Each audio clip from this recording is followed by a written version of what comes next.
Pendant toute mon enfance, j'ai été bercée, comme beaucoup de petits Turcs, par des histoires pleines de djinns, de géants, d'animaux fantastiques et de toutes sortes de créatures fabuleuses.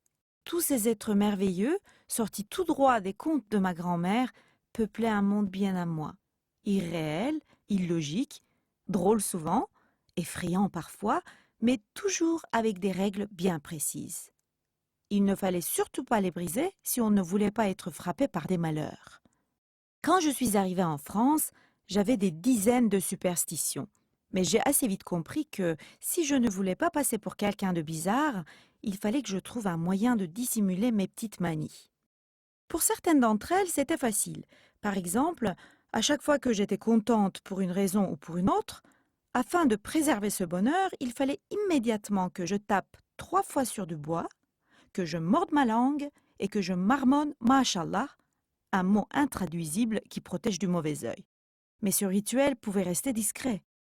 Ou encore, je pouvais ranger impeccablement mes chaussures en prétextant que j'étais quelqu'un d'ordonné. On ne doutait pas une seconde que je craignais un malheur si mes chaussures étaient mises à l'envers. À la cuisine, la tâche se compliquait déjà. En Turquie, je n'avais jamais pris un couteau des mains de quelqu'un, de peur de me fâcher avec la personne. Mais en France, impossible de refuser une main tendue avec un couteau.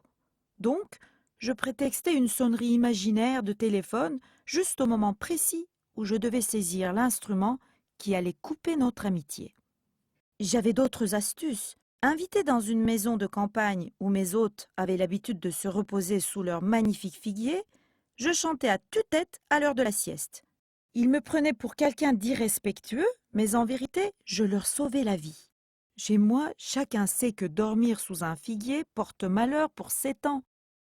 Un jour où, comme d'habitude, j'avais passé mon temps à user de toutes sortes de ruses successives pour empêcher mes amis de passer une porte avec le pied gauche, de pointer un cimetière du doigt ou encore de se regarder dans le miroir après minuit, j'ai décidé que ça ne pouvait plus durer.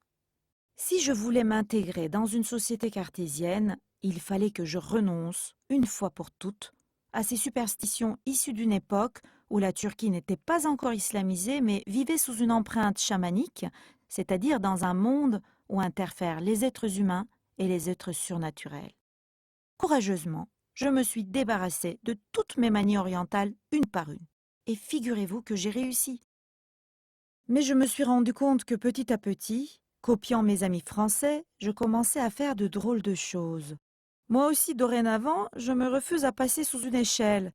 Et depuis un certain temps, je me méfie des chiens noirs. Pour conjurer le mauvais sort, je ne tape plus sur du bois 3 fois de suite, comme je faisais autrefois. Non, je touche juste du bois en disant « je touche du bois ».